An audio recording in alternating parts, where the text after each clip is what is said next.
I walk the back streets of Glasgow, the out-of-the-way places. That's where the stories are. I see things, I hear things, I meet people, I listen to what they say, watch what they do. We all do it. We're all being watched, being listened to. That's because we all have a story to tell. And we all want to hear someone else's. My name's Frank Miller. I make films about people's stories. The young people of Possil wanted to celebrate the 21st anniversary of Hawthorn Housing Co, so they called me in. I brought my team in to talk about how to use cameras, editing, sound, acting for camera, interview techniques.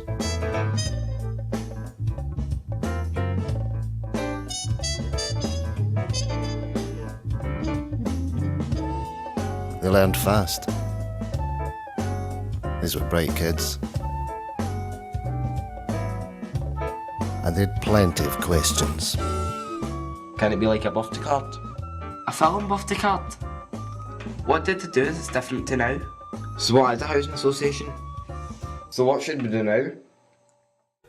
When we first moved up to Possil, it was just a week before the war, and my mother hadn't any blinds or curtains, so my mother says to my big brother, my father, you'll need to put these blankets up and you'll need to hammer them in. Actually, when the bombs were falling, it was terrible. You had to run for shelter. You had to cover your windows so they were all in darkness. And then all of a sudden these pom-pom guns went, and Ashfield, you know, the racetrack, and they used to say, when they went pom-pom, they said, that's the angels dancing. You could go to people's door, chap it, and ask for a piece of jam. Well, they used to say, just wait there and let the door open.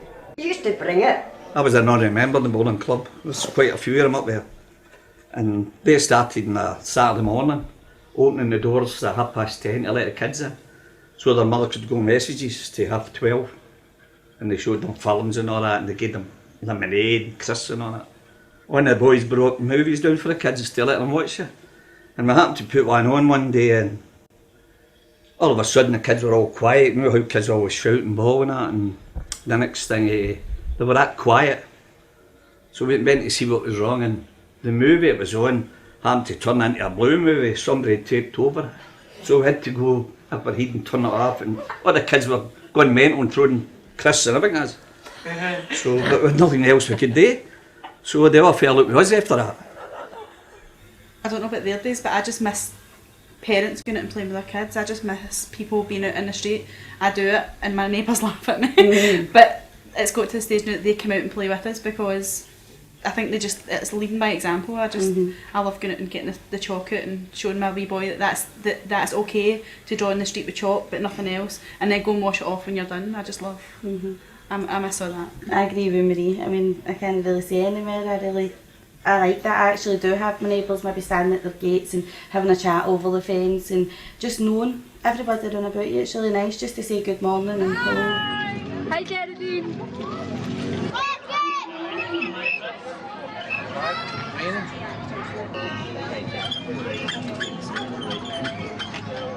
When we first came up here, as Betty says, the place was full of garbage. And I was out in my car, I would think it was the first week, and I seen the road sweeper, but his brushes weren't down. So I followed him, stopped him, and he says, "Excuse me, are you here to sweep this place up?" We had a right set to with the cleansing department, who have really improved the conditions of the streets. The area was called the jungle. It was very run down. Half the houses were empty, and there was an enormous amount of crime and unhappiness there. And it was the sort of setting up, if one could set up a co-op there, you could do it anywhere. And so I got stuck in and started doing it. When the Housing Scotland bill was going through Parliament, we took everybody down in a bus and sat in the committee room of in the House of Commons, and the MPs were saying hello Doris, waving across, and if you look in Hansard, you'll actually see these remarks being recorded in the committee room, which I found very amusing. But for the co-ops came, and they've started having clubs, wee fishing clubs, and taking the kids out at bus runs and that, so everything's been going fine. And the co-op's made a big difference for the area, they've improved it all. This new play park that's built there now, it's getting looked after, because they're a good big place there for to play football, and and if they want bigger ones want football, you can go over to the other pitch, play there, which is good for them. Well, both Gillian and myself are part of a parents network called To Play or Not to Play, and we're actively trying to improve the areas that our children are playing in. We feel that every kid's got a right to a safe, green place to play. It's just a basic human right, I would say. Yeah, we really want just kind of grassy areas. We're not asking for an awful lot. We just really want nice, clean, green play spaces, like Marie said, for to go and sit and socialise, meet other parents, maybe sit and have a wee picnic and things. If the community was in a position to give you any birthday present you wanted, what would it be? I just basically think we should just, like in Tor Street where that big spare ground is, just if they just let us have that to build on, it would be great. It would be absolutely great.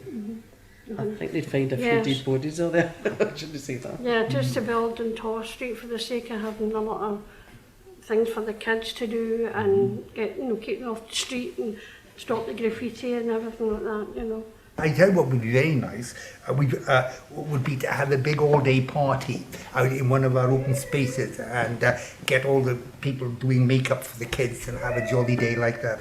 Well, I'd really like to see with a lot of younger adults be involved, mothers and young fathers are getting involved, because the majority of us now are all getting on in years, and it's we found it hard to get younger people to come in, though we've got a few. Got a few now. What I'd like to see for the future is actually build a community kind of hall, so you could even let it out for weddings and funerals, anything like that, communions or birthday parties and that. But as I say, I don't know if it'll ever come to that, but I'd like to see that happening and get rid of community spirit about the place. Well, at the moment we're in the proceeds of doing a new office.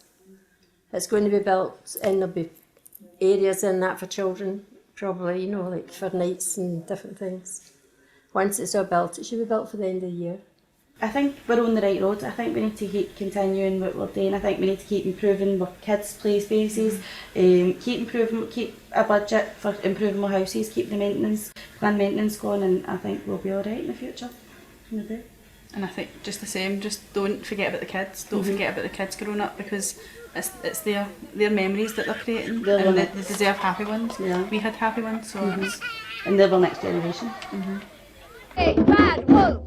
Have you seen a wolf? A big bad wolf. Your 21st anniversary is approaching. It's time for reflection.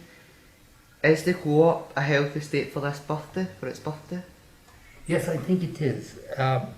Obviously, we want to improve, and my interest is to see it growing a little more, because I think we're a little too short, not short, but few in number. We'd like to go up to about 400 houses, and that would make us really healthy and make sure that we remain independent. One of the problems with a small organisation like this is that government occasionally changes their mind whether big is beautiful or not, and try to force mergers on people. So for a long time we've been working very hard to make sure we can remain independent. Most days I've been brought up here my whole life, so we all know each other. So that it's like extended family, I would say. Yeah. A lot of your neighbours are kind of you've known them, you've grown up with them, you're seeing their kids growing up. So it's nice. It's a nice thing to see. People have moved out, sorry, and we really want to come back. you know, I'd really like to move back in if they could. Which again, it's a small unit. You see, it's a little island, a little village on the edge of the inner city, and it's worked miraculously. I don't know how, but it has. I like living in Possil. I mean, that's where my heart is. Mine too. I've always said even if I won the lottery, I wouldn't move. No. I would still have a house here because I just feel at home here, and I just feel, I don't know, I would feel strange living anywhere else. I just love living here. What's your ambition for the future of Hawthorn, David? Well, I've already stated I'd like to see us grow, but I'd like us to remain there, to stay, to be permanent. So that would be it.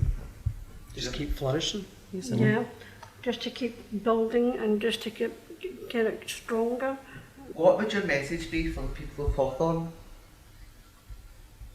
Keep on. Yeah. Continue. And do what's got to be done. So look after your street, that's it, innit? Look after your community. Love your area, love it, just love where you are and make the most of it and try and improve it if you feel you have to and if you want it. Just And they can do anything. I mean, really, it's a blank canvas. Anything, they can aspire to anything. You can go do anything they really want to. Other communities could really learn by just saying hello in the morning and meeting up with each other, and that just, it starts a friendship before you know it. Everybody knows each other.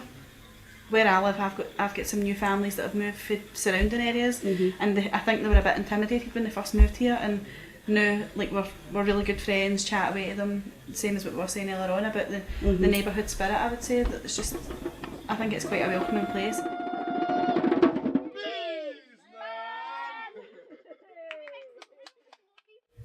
If you could send a message to your children in the future, what would it be? If I sent a message, I think I would say, be happy. Leave the machines down, go out and play. You can achieve anything. I think I really hope that our children are inspired by what we do, that we want to improve our community, we don't want to leave it, we want to stay here, and I just hope that if my wee boy feels strong enough about something when he's older, that he'll set out to change it if he feels he should. Happy birthday, Happy birthday, Hawthorn Housing. Happy 21st birthday, Hawthorn Housing Co, and everything you've done, and I'd like you to keep up the good work. Happy birthday, Hawthorn. Happy 21st birthday, Hawthorn. Happy birthday, Hawthorn!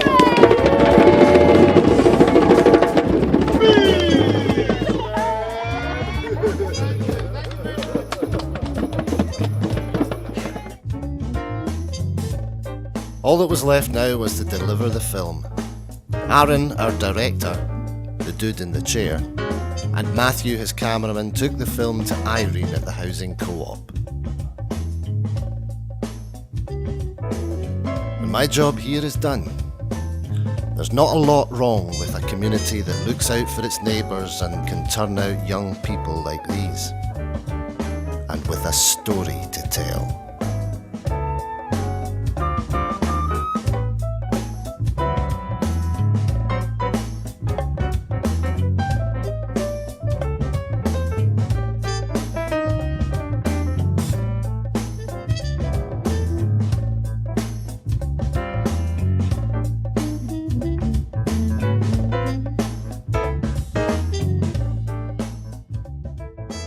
I must say that my only reason for being in public life is the free biscuits.